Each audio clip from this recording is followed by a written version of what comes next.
오늘 베드로에 대한 말씀을 살펴보려고 합니다. 이 베드로라는 사람은 성경상에서 예수님의 수제자이기도 하고, 오늘 이 사복음서가 마무리되는 마태, 마가, 누가, 요한복음 제일 끝장이 요한복음 21장입니다. 이곳에서 예수님께서 마지막으로 베드로를 신방하십니다. 이 만남 이후에 베드로가 완전히 변화가 되어서 사도행전에 들어가 보면 베드로의 모습이 확연히 달라집니다. 저는 연말을 맞이해서 우리의 발걸음이, 우리의 신앙의 여정이 어떻게 흘러가는가, 이 베드로의 발걸음을 통해서 우리의 신앙의 현주소를 진단을 해보려고 합니다. 오늘 말씀에 이렇게 단어들을 주목해 봐야 됩니다. 15절에 그들이 조반 먹은 후에, 예수님께서 이 실패한 베드로, 제자 훈련에 실패를 하고 예수님을 배반하고 떠나버린, 물고기 잡으러 도망간 베드로를 찾아오셔서 제일 먼저 하신 일이 밥부터 챙겨 먹이는 거예요. 조반을 먹은 후에, 중국 속담에 10번만 식사를 하면 친구가 된다, 이런 말이 있더라고요. 예수님께서도 사람을 만나시고 사람을 고치실 때 먹는 데 집중하시는 거예요. 주로 잡수실 때 기적을 많이 행하시고, 성경에 보니까 마태복음 11장 19절에 예수님께서는 먹기를 탐하고 포도주를 즐기는 사람이라, 이렇게 예수님을 비판하는 사람들이 있어요. 먹는 게 밥상 문화, 이 밥상머리에서 가정교육이 되어지는 거잖아요. 예수님께서 베드로를 찾아오실 때 친해지기 전에는 가르치지 마라, 이런 말이 있어요. 친해지기 전에는 가르치면 안 돼요. 사람이 급하다고 바쁘다고 그냥 사람 만나서 바로 일을 해버리면 부닥치고 충돌과 상처가 일어나기 때문에 충분히 친해지고 난 뒤에, 가까워지고 난 뒤에 밥 먹는 게 제일 친해지는 거예요. 조반 먹은 후다.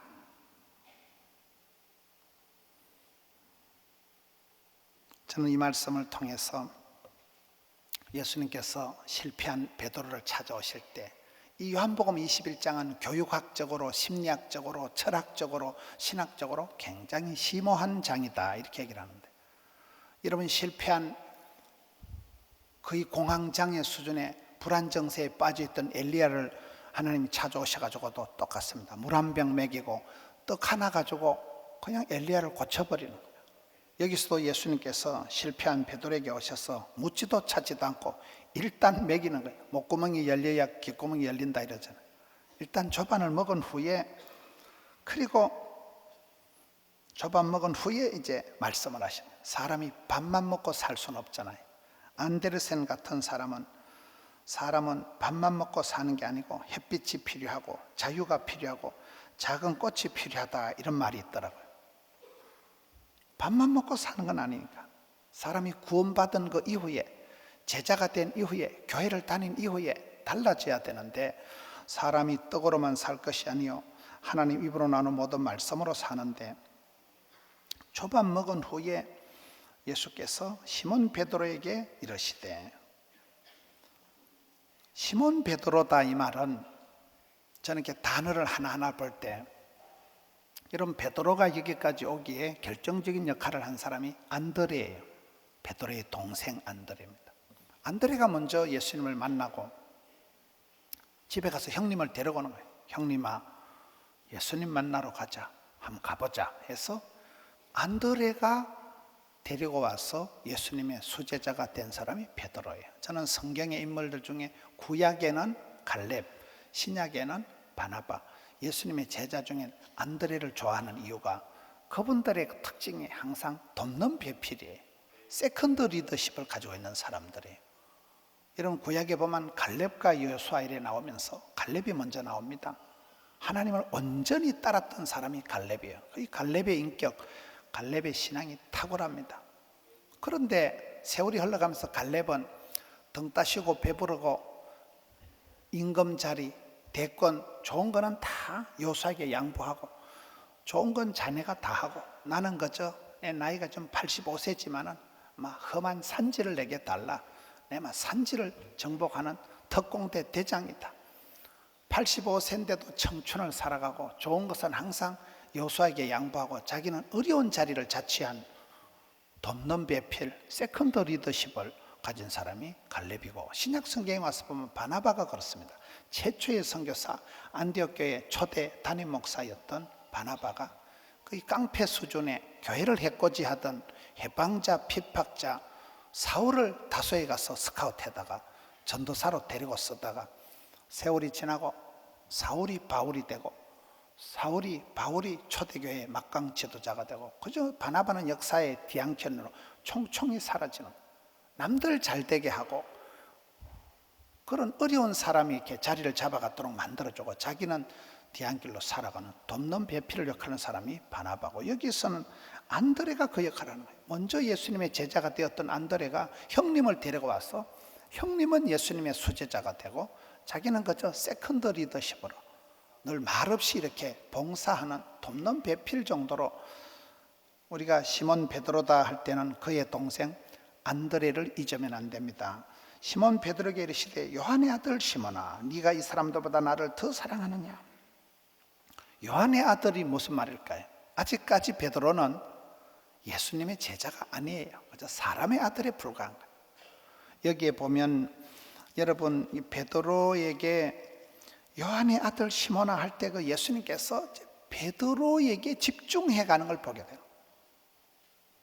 저는 이렇게 성경을 해석할 때 사람은 살아가면서 시스템을, 프로그램을, 예산을, 어떤 틀을 잡고 이렇게 생각을 하는데, 하나님의 방법은 그게 아니고 난세의 영웅을 부르시고 어려운 시대에, 그저 최악의 시대에 디셉 사람 엘리야 한 명만 불러놓으면 엘리야가 이스라엘의 병거와 마병이 되고, 여러분 어려운 시대에 그저 모세 한 명만 세워놓으면, 여러분 우리가 출애굽기를 보면 이스라엘 백성들이 집단적으로다가 몇백 년에 걸쳐서 울고 불고 기도할 때 하나님이 겨우 응답하시는 게, 한 레위 부부가 결혼하게 만들고 결혼해서 애가 태어나고 그것도 셋째 아들 모세가 태어나고 그 아이가 80이 될 때까지 별꼴을 다 겪고 난 뒤에 80이 된 모세를 하나님이 부르셔서 출애굽의 대역사를 이루고, 그 모세에게 모세오경, 창세기, 출애굽기, 레위기, 민수기, 신명기 5가지 성경을 주고, 한 사람이 모세가 태어나면서, 한 사람 이세의 아들 다윗이 태어나면서 왕국을 만들어 가신 분이 하나님이시라는 거예요. 여기도 하나님께서 지금 시몬 베드로 한 사람에게 집중을 해 나가는 거예요. 이 베드로는 여러분 골치 아픈 사람입니다. 오늘 21장 1절에 예수님께서 다시금 디베랴 호수에 나타나셔서 제자들에게 자기를 나타내시는데, 2절에 보면 시몬 베드로, 디도모라 하는 도마. 저는 이 명단을 볼 때 예수님께서 부활을 하시고 마지막으로 신방을 가시는데, 지금 이 신방 가시는 신방 리스트가 보면 또라이 순서대로 가신다니까요.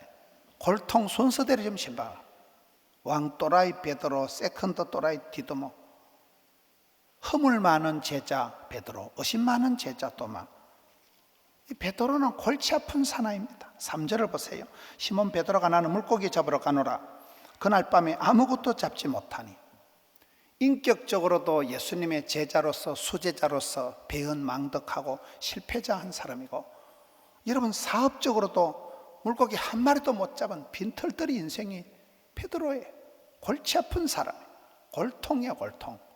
그런 베드로를 예수님께서 포기하지 않으시고 끝까지 집중해서 나가는 게 요한복음 마지막 21장 사복음서의 끝에 예수님께서 이 땅에 오셔서 33년 동안 사역하시면서 얼마나 많은 사람들을 만나고 얼마나 많은 일을 결제를 하셔야 되는데, 이 어지중간한 인간 베드로에게 올인하시는 게 요한복음 21장이라는 거예요.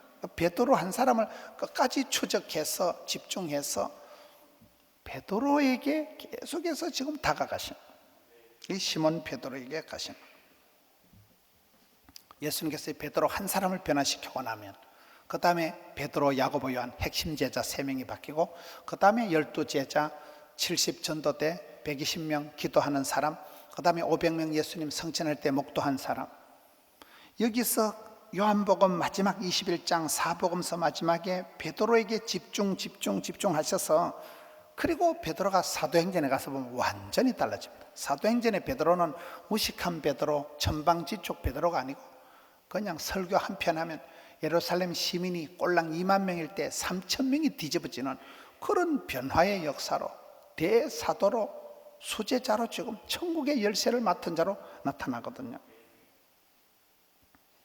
하나님은 돔에도 잘하시고 솜에도 잘하신다고 세계 열방을 우주를 주관하시고 섭리하시는 분이시지만은 한 사람 모세, 한 사람 베드로, 한 사람 엘리야에게 집중해 가시는데 민수기 6장에 보면 하나님은 우리에게 복을 주실 때 내가 너를 지키며 너를 보호하며 완투완 케이스 바이 케이스 철저히 1대1로 다가오신다. 전체를 우주를 나라를 열방을 주관하시는 분이지만은 여기에도 보면 지금 베드로 한 사람에게만 계속 초점을 맞춰서 나갑니다.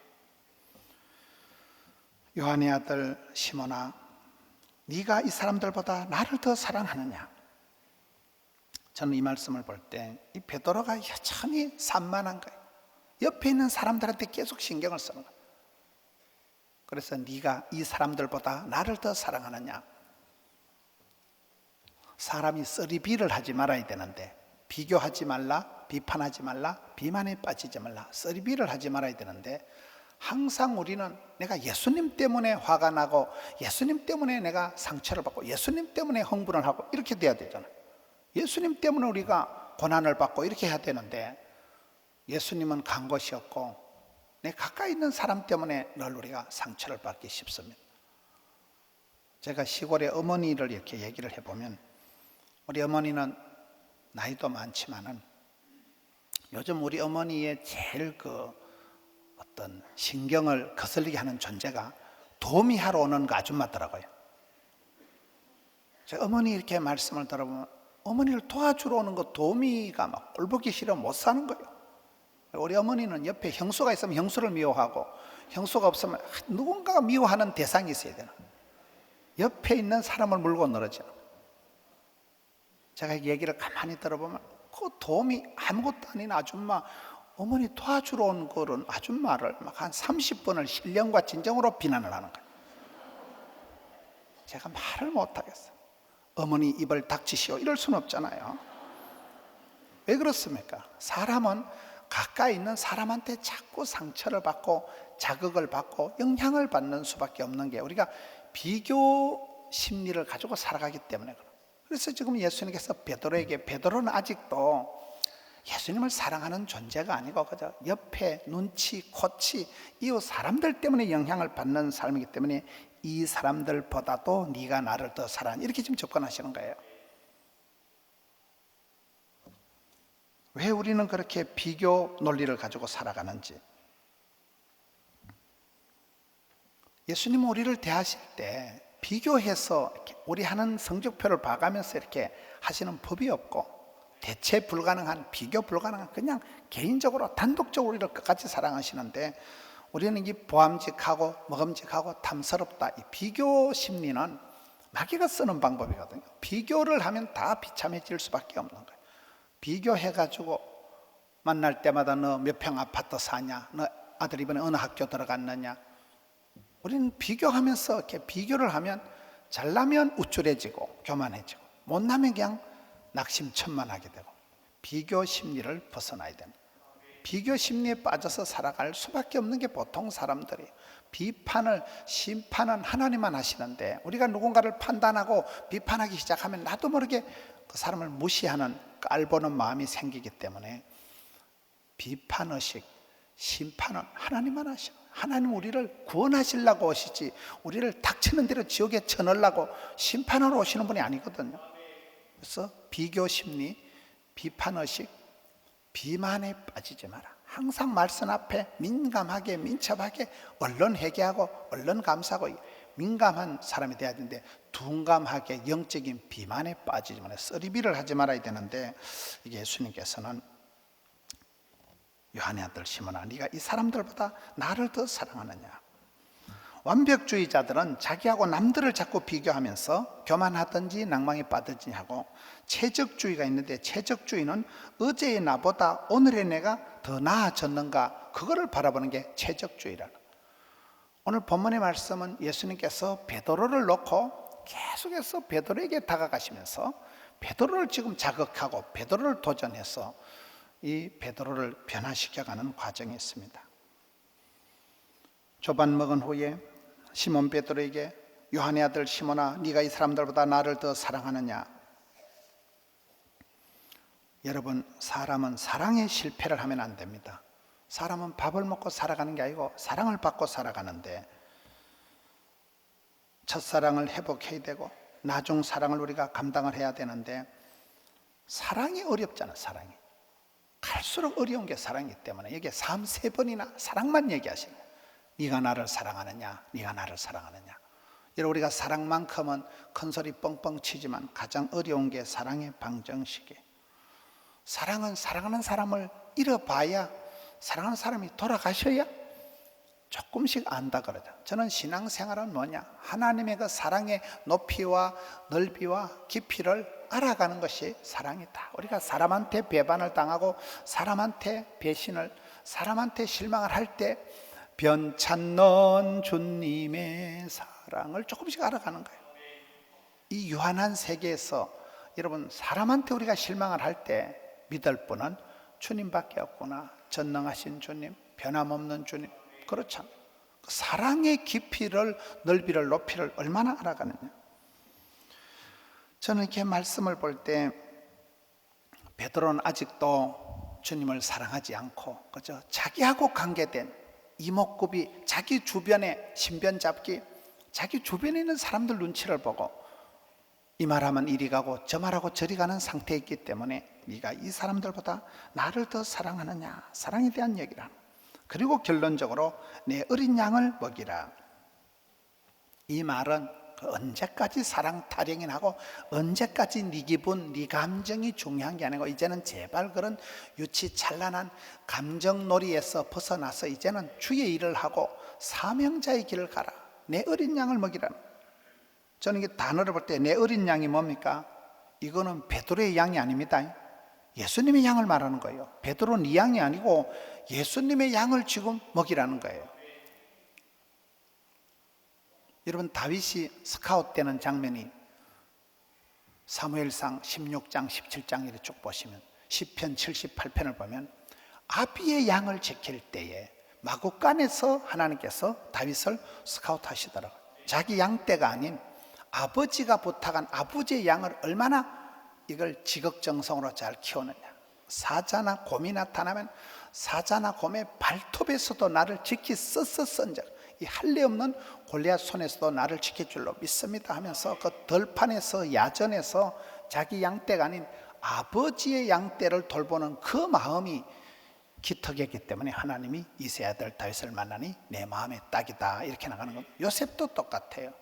자기 일이 아닌 아버지 일을 할 때, 지금 여기에 내 양을 먹이라는 것은 베드로의 양이 아닙니다. 이제는 주님의 양, 하나님의 양떼를 맡아서 주의 일을 하라는 것이고, 어린 양을 먹이라는 것은, 저도 이렇게 사역을 할 때 보면 이왕이면 된 사람, 멋있는 사람, 실력 있는 사람, 좋은 사람을 우리가 찾잖아요. 종업원을 구할 때 왜 선을 봅니까? 왜 이력서를 봅니까?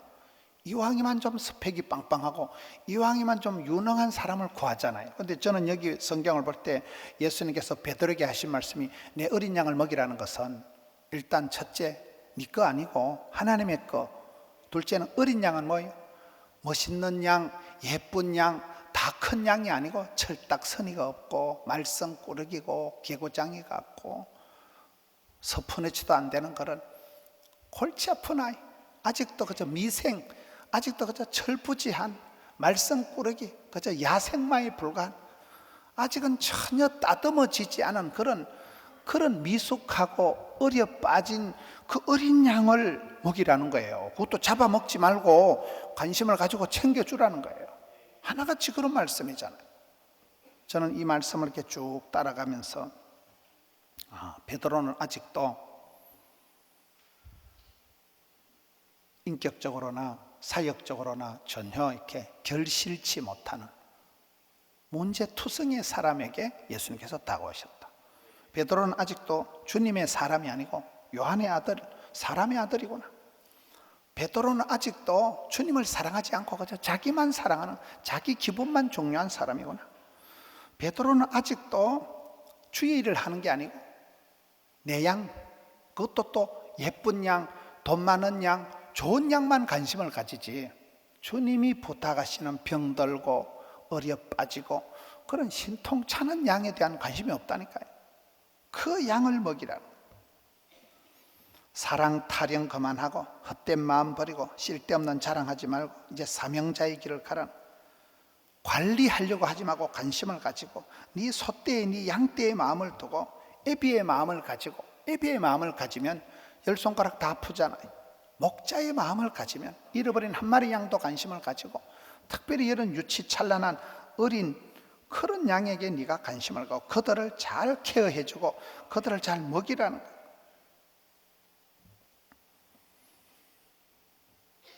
그리고 오늘 말씀의 결론이 21절, 22절에 너는 나를 따르라 이 말씀입니다. 예수님께서 베드로 한 사람을 끝까지 집중해서, 지금 사복음서 마지막 장면은 베드로를 다시금 세우는 이 장면인데, 이 베드로 한 사람에게 계속 따르면서 너는 나를 따르라. 근데 베드로는 주님을 따라가는 게 아니에요. 지금까지도 주님의 수제자로 왔지만 마지막에 또 배반하고 물고기 잡으러 가고 계속 어긋장을 놓는데, 여기 말씀에도 보면 18절에 네가 젊어서는 네 스스로 원하는 대로 돌아다녔지만 늙어서는 네가 원치 않은 곳으로 갈 것이다. 젊은 날 철없는 시절은 우리가 그저 내 기분이 중요하고 내 감정이 중요한 삶을 살아가지만, 철이 들수록, 세월이 흘러갈수록 이제는 이타적인 삶을 살아가고 그저 감정 노름에서 이제는 사명자의 길을 가야 되는데, 그렇게 얘기를 해도 20절에 보면 베드로가 돌이켜 예수께서 사랑하시는 그 제자 같다는 것을 보고, 21절에 이에 베드로가 예수께 여짜오되 주님 이 사람은 어떻게 되겠습니까? 22절에 예수님께서 신경 꺼라. 그 사람을 내가 어떻게 하든지 너하고 무슨 상관이냐? 너는 나를 따르라. 베드로에게 주시는 결론은, 베드로야 너는 한눈 팔지 말고 딴짓하지 말고 시선 집중해서 마음을 추스려서 중심을 잡고 나를 따르라 이렇게 하시는데, 베드로가 계속 어긋장을 놓는 거예요. 그렇게 말씀하시고 그렇게 창피하고 그렇게 수정 보완 작업을 했는데도 여기 20절에 보면 베드로가 돌이켜 또 시선 집중을 못하고 또 옆으로 한눈 파는 거예요. 또 다른 짓을 뒤돌아보는 거예요. 뒤돌아보면서 돌이켜서 예수께서 사랑하시는 그 제자가 따르는 것을 보고, 저는 이 말씀이 재밌게 느껴지는 것이, 이 베드로가 주님을 따라가는 과정에서도 또 한눈을 파는 게, 예수님께서 유달리 사랑하시는 그 제자 요한을 바라보고는 마음이 또 싱숭생숭해지는 거예요. 여러분 고린도전서 13장에 사랑장을 설명할 때 사랑은 뭐 하지 아니하며 거시기 하지 아니하며, 아니하며가 8번 나오는데 첫 번째 아니하며가 뭘까요? 시기하지 아니하며예요. 베드로 마음속에 이 시기 질투하는 마음이 그대로 있는 거예요. 왜 저 요한은 예수님의 사랑을 받는 건데요, 저는 어째돼요? 이런 우리가 내 주변에 내보다 잘 되는 사람, 좋은 사람을 볼 때 축하하기보다는 인지상정이라는, 누구든지 다 시기 질투하는 마음이 깔려있기 때문에 예수님께서 그 부분을 좀 터치하는 거예요. 너는 언제까지 기웃거리고 언제까지 다른 사람 때문에 네 인생을 망치려고 하느냐? 시기하고 질투하다가 네 영혼을 불사르지 말고, 네 감정에 빠져가지고 기분파에 놀아나다가 네 영혼을 팔아먹는 자리에 떨어지지 말고 제발 정신 좀 차리고 시선을 추스려서 시선 집중을 해서 내가 너한테 집중하듯이, 내가 너 한 사람한테 올인하듯이, 실패하고 도망하고 쪽박찬 그 베드로를 끝까지 추적하시는 분이 오늘 사복음서 마지막 부분이잖아요. 그렇게 하시듯이 너도 이제는 내 어린 양을 먹이는데 시선 흐트러뜨리지 말고 제발 좀 시선 집중해서 사명자의 길을 가라.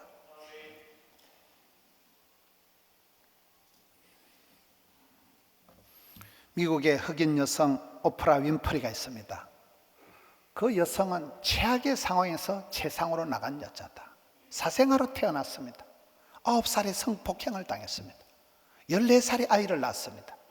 14살에 아이를 놓고 미혼모가 되었는데 아기가 태어나서 2주 만에 죽어버립니다.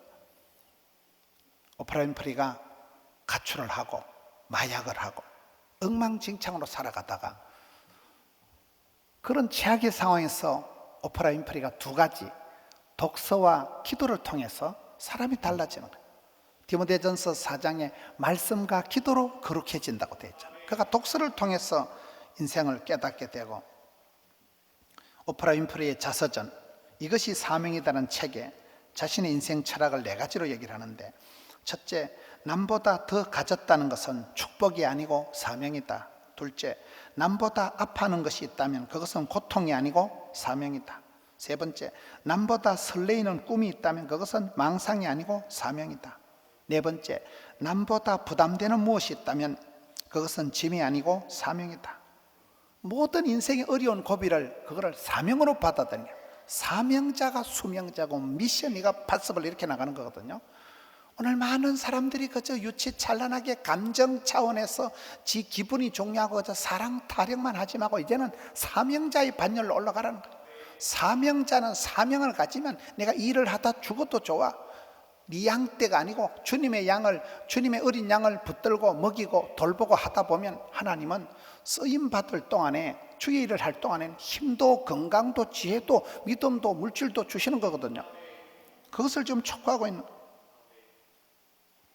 오프라 윈프리가 꾸준한 독서와 기도를 통해서 책 속에서 희망을 얻고, 말씀과 기도 생활 속에서 그분이 특별히 감사를 하는데 무조건 일일 오감사를 했다. 하루에 5가지는 무조건 날씨 좋아서 감사하고, 오늘 좋은 책을 읽었는데 이 저자가 이 땅에 태어나서 이런 책을 적어서 고맙고, 무조건 5가지를 감사를 하다 보니까 사소한 감사 생활에서 2가지를 배웠는데, 하나는 인생의 소중한 것이 무엇인지를 배웠고, 두 번째는 삶의 초점을 어디에 맞춰야 할지를 배웠다는 거예요. 저는 오늘 이렇게 말씀을 볼 때 우리 예수님께서는 이 땅에 오셔서 공생 사역을 마무리하시는 사복음서 마지막 장 요한복음 21장에서 그 베드로 한 명에게 올인하신다니까요. 베드로 한 명에게 집중해서 그 실패한 베드로, 도망간 베드로, 허물 많은 베드로를 계속 따라오면서 일단 먹여놓고, 친해지고 난 뒤에 먹여놓고 조반을 먹여놓고 난 뒤에 그 다음에는 또 그 과정을, 네가 요한의 아들이지 않냐, 네가 시몬 베드로지 않냐, 네 동생 안드레가 있지 않냐, 넌 아직까지 사람의 아들이지, 이제는 주님의 사람이 되거라. 그리고 네 기분 파에 놀지 말고 맨날 네 문제에 함몰되어 있지 말고 이제는 하나님의 양, 하나님의 그것도 어린 양, 문제가 많은 미숙한 사람을 네가 좀 케어하고 네가 좀 돌봐주면 안 되겠니? 그리고 제발 시선 흐트러뜨리지 말고 내만 바라보고 너는 나를 따르라, 이렇게 오다를 주시지만은 베드로는 끝까지 딴짓하고, 또 주님 사랑하는 그 제자 때문에 시기하는 마음이 일어나서 근데요, 저 사람은 어떻게 되는데? 신경 꺼라. 사명자의 길로 몰아가시는 것입니다. 사랑하는 성도 여러분, 우리도 그렇다고 보는 거예요. 이 연말이 다가올수록 향방 없이 그렇게 규모 없이 살지 말고 시선을 주님 앞에 초점을 맞추는 오직 예수. 저는 하나님께서 우리를 항상 이렇게 몰아가신다, 우리를 질질 끌고 가시는 그 어떤 목표를 향해서 하나님께서는 우리를 일평생을 인도하시는, 몰아가신 하나님. 쓸데없는 가지치기를 시키고, 예수님 한 분 때문에, 예수님 사랑하기 때문에, 예수님 이름 때문에, 예수 때문에 핍박을 받고 예수 때문에 우리를 어떻게 하는 만드는 사람이 돼야 되지. 여기 베드로처럼 가까이 있는 다른 사람들보다 비교심리에 빠져서, 또 여기에 주님 사랑하시는, 특별히 좋아하시는 요한 때문에 시기하는 마음이 생겨서 네 마음을 엎어버리지 말고 마음을 교정하고 시선을 집중해서 사명자의 길을 감당하는, 여러분 여기 말씀처럼 예수님께서는 베드로에게 오셔서 밥부터 챙겨주시잖아요. 친해지려고 하시는 거예요. 여러분 얼마나 하나님하고 친하세요? 4가지가 됩니다. 통친합락, 신통한 사람. 하나님과 얼마나 통하십니까? 여러분 기도가 얼마나 권능이 있고 사무엘처럼 기도가 하나도 땅에 안 떨어지는 그런 존재가 돼요. 떨어지지 않는 존재. 친할, 가까워야 돼요. 주님과 얼마나 가깝습니까? 여러분 예배 드리는 시간이 편안해야 돼요. 찬송 듣고 예배 드리는 시간이 이렇게 익숙해야 돼요. 편안해야 돼요. 찜질방에 가면 편안하고 술집에 가면 제자리 만난 것 같고 안 됩니다. 그거는 가까워야 돼요. 친해야 돼요. 좋아야 돼요. 통친합나. 하나님 마음에 쏙 들 만큼. 예수님께서는 이 실패한 베드로를, 마음에 상처를 입고 엉뚱해진 베드로를 어루만지시고 찾아가서 밥부터 먹이시는 거예요. 스킨십을 통해서 밥을 먹이면서 친해지는 거예요. 그리고 난 뒤에 사랑을 얘기하세요. 네가 나를 사랑하느냐? 사랑의 실패자가 되지 마라. 그리고 너는 이제는 사명자의 길을 가거라. 사명이 있는 사람은 죽을 틈도 없고 망할 틈도 없습니다. 사명자가 이탈해서 사명자가 딴짓하면 건강이 날아가고 물질이 날아가잖아요.